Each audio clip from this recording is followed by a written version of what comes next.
Squirrel off back to their operating base at Newcastle.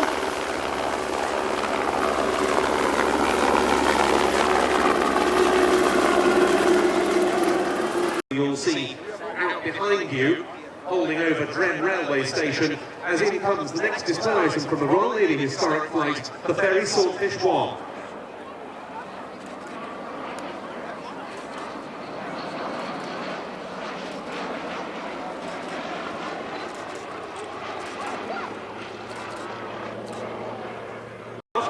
And this is the result in from the right, the British Aircraft Corporation 167 Strikemaster.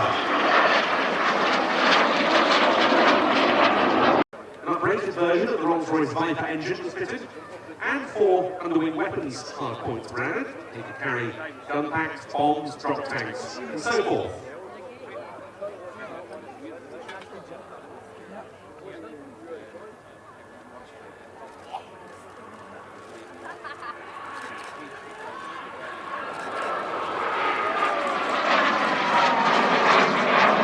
Seven of these aeroplanes in all. Other Strikemaster operators were the air arms of South Yemen, Oman, Kuwait, Botswana, Singapore, Kenya, New Zealand, Ecuador, and Sudan, for a total production run of 146 units. And all we see here is an ex-Sultan of Oman's Air Force and Royal Air Force of Oman example.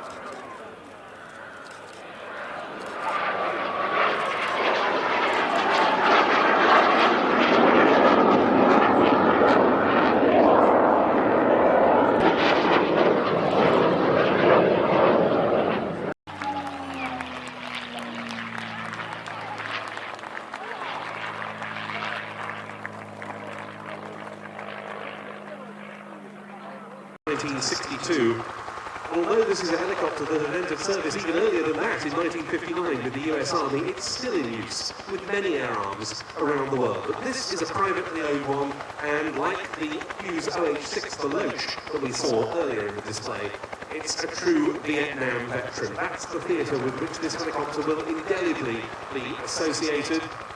And it was a type that could perform almost all the rotary wing roles in Vietnam that one could think of. It's the Bell UH1H Iroquois.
In Vietnam, Hueys would perform air assault, medical evacuation, general purpose transport, gunship, and many other missions.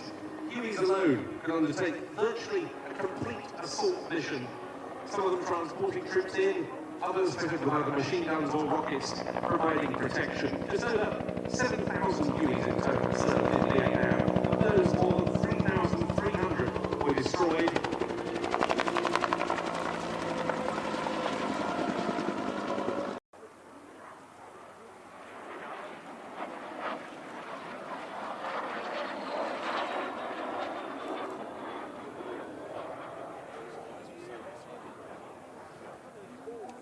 Influence in this aircraft as well, because while the Soviets had access to German engine technology, the Rolls-Royce Mean was seen as a better bet. And to the surprise of many, the Soviets obtained a license to produce the Mean from the British government. They did so as the Klimov RD-45, which was later improved by the Soviets as the VK-1, and that's the engine in this aircraft. The specification was aimed at combating high-flying enemy bombers. The wing was swept back to 35 degrees, it was given heavy cannon armament, and the aircraft flew not long after its famed adversary, the North American F-86 Sabre. From the outset, the MiG-15, which first flew in prototype form at the very end of 1947, was able to exceed 1,000 kilometers an hour, nearly 650 miles an hour, at an altitude of 3,000 meters or 9,800 feet. The type came into service in 1949, and then came the improved MiG-15 Misc version. The Soviets tried the aircraft out in its bomber attacker role against the captured Boeing B-29 Superfortress. The type was also produced by the Soviets as the Tupolev Tu-4. The aircraft first went to war in 1950, towards the end of the Chinese Civil War, where the Chinese communists were receiving Soviet assistance in their fight against the nationalists. One division of MiG-15 Misc was deployed, and the type scored its first aerial victory against, of all things, the nationalist-flown Lockheed P-38 Lightning.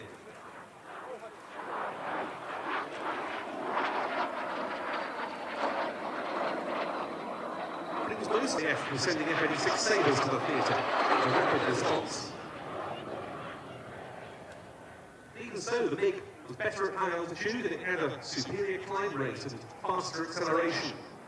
Aircraft like this gained air superiority over northwest Korea, the area that became known as MiG Alley, and they forced the United Nations to suspend the US Air Force P-29 daylight attacks in favour of night missions.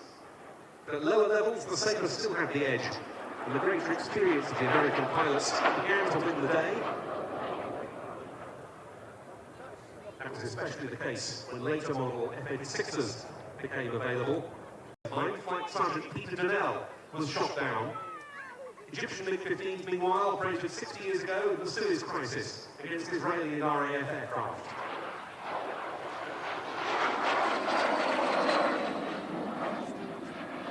For examples flying in both Poland and the Czech Republic.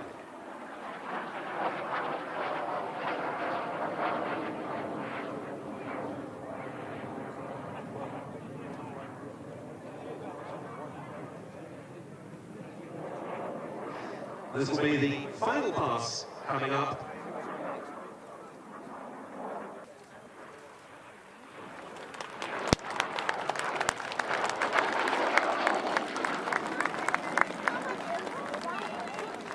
Well, there you applaud. Excellent display from